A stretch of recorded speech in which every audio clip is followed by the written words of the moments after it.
Lycan 101, welcome back to the Page Too Many Things. This video is going to be a video response to Sean Connors over at the Outsider68. Let's build an RPG program. Now, Sean and I have worked together previously on a project, and I feel it's my duty to get involved with this project and continue to support Sean in making these amazing products. So Sean, let's get started. I'm gonna, instead of doing individual videos to each section of the videos that you put out so far, you're up to part 9, and I'm gonna try to cover off the bits and pieces that I like from each of those videos in this video. So this might get a little lengthy, but I'm gonna try to keep it short. So, referring to my notes over here, got plenty of notes. We start with part 1 of Sean's videos. Theme and tone. And I suppose I should put a disclaimer in here. For those of you that don't know what I'm talking about, haven't seen these videos, head over to Sean's channel, The Outsider68. Take a look at his Let's Build an RPG. It's great, and it's a perfect place for everyone in the community to get involved. Like I was saying, back into part 1. Theme and tone. So in this video, Sean, you discussed that theme and tone is where you want to start with your RPG. This is something that's really important to you, and that you pretty much leave it up to us you want us to come up with a good theme and tone. However, later on in some of your videos and in some of your comments, you make mention of your Outsiders campaign that you ran, and then discuss what that campaign's tone is. Now, I was a little confused. Is that the tone that you want to set for your RPG, or was that just for the campaign? If it's for the whole RPG, great. I like the sound of it as a tone. If it's not, no. Or is there a particular direction you want us to head in terms of overall tone and theme for this RPG? That was my only question with that. Video 2, you discuss stats. Your stats, awesome. I love the way you're going to have us roll up characters for this thing. It's simple, it's quick, it's not this long drawn out process. Overall character creation is not going to take like the 45 minutes to an hour it can take the very first time you make a Pathfinder character or in a brand new system. This is going to take half the time. Just a few quick rolls, we're done, let's play the game. So congratulations with that. I love that you changed some of the stats around. Strength, excuse me, recovering from being sick. Strength, awesome. Manipulation, great. IQ, I'm not so sure I like the IQ as being that. Maybe I know you were trying to avoid intelligence and wisdom, but IQ just seems a little out of place with some of the other words, so maybe a little bit of a different word choice on that. I'm not quite sure we could go with, but that's just my personal opinion. Attunement, I really like that skill. That's going to come in real handy. It's going to be something that makes a lot of sense, not only in the overall sense of the game, but when you're playing and someone says, oh, well, I want to do this, how do I do that? You're like, oh, well, you just use your attunement. You know, it's how close they are to something. It just makes perfect sense. I love that we're throwing out charisma, but have the option to add it back in if we so choose. Luck is something that I like to throw around a lot in my campaigns, and players are forced to either, well, not forced, but they come across good luck, bad luck situations in which their luck has run out, and it just works for me. So I'm really glad you threw that in there. I also like that your stats are going to go from 3 to 18. Just, I don't know, the whole stat system works for me, Sean. In your third video, we talked about secondary stats, and the first thing I want to say is I love that this system is going to be levelless. It is perfect. I'm seeing a lot of, as I expand out from just Pathfinder and D&D, that there are a lot of systems that do this, and I don't know why more games don't do it. It makes sense. If you want to keep players playing the same character, and they're going to be playing this really long campaign, some people's campaigns can go for years, but you want them to still have a progression where at the end of a game they can get something new. Levels just seem so restrictive, you know, like 1 through 20 in Pathfinder, or how many ever levels D&D 4th had, wasn't it like 30? Something crazy like that? I don't even know. Didn't play much 4th edition. Whole other topic. So I love that this is going to be a levelless system. Speed and health, those seem to work out nicely. We'll see how that goes when we actually start building characters, though. I like the overall starting experience. Um, you really are putting everything on the luck of the die and the dice rolls versus on classes or races, which gets away from those lot of conventions of games that are out right now, which I really liked. Excuse me.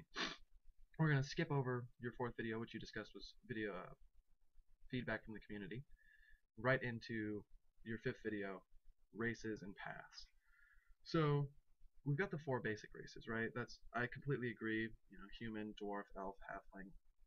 These are archetypes we can't get away from anymore. It's just every system has them. If you're going to be fantasy, it's just something you should include if you want to attract the general population of gamers and fantasy readers. So I like that. I also like what you're going to do with each of the races, give them some kind of unique twist. I really, really like your elves and how they're associated with elements. I'd be really curious to discuss with you in detail some more about the differences in between each type, between the elements of earth, water, fire, and air, and how we're going to distinguish between them, and like, is there going to be any kind of particular bonus that you get for being each one of these races or each one of these individuals? Same thing that can be said with dwarves, humans, halflings. The dwarves, I like the idea of wild dwarves and mountain dwarves. The wild dwarves really get away from the convention of dwarves, and we could really build something into the background narrative, if we choose to have one, about how they're so different. Are we talking like wild as in forest elves or forest dwarves? Or are we talking wild as in they're just somewhere else and they're just kind of more barbaric in that sense? I'd be curious to know what your plans are for the humans and halflings, and learn a little bit more about that. And I also like how we're going to be giving these different roles to build types and body types. What this will do for us is it will create a very unique system of characters and player visuals, and it works for me, Sean.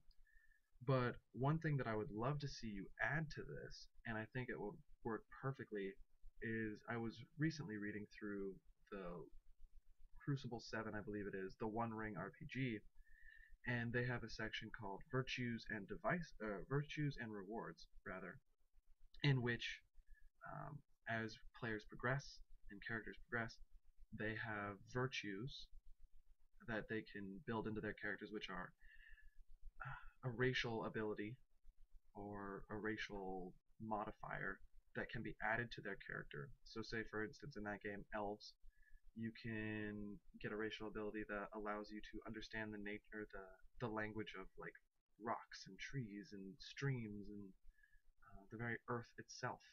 And I think that would be cool, like something like that to add. The dwarves have other things where they like understand the pathways of the mountains. And rewards are physical items that players can start with.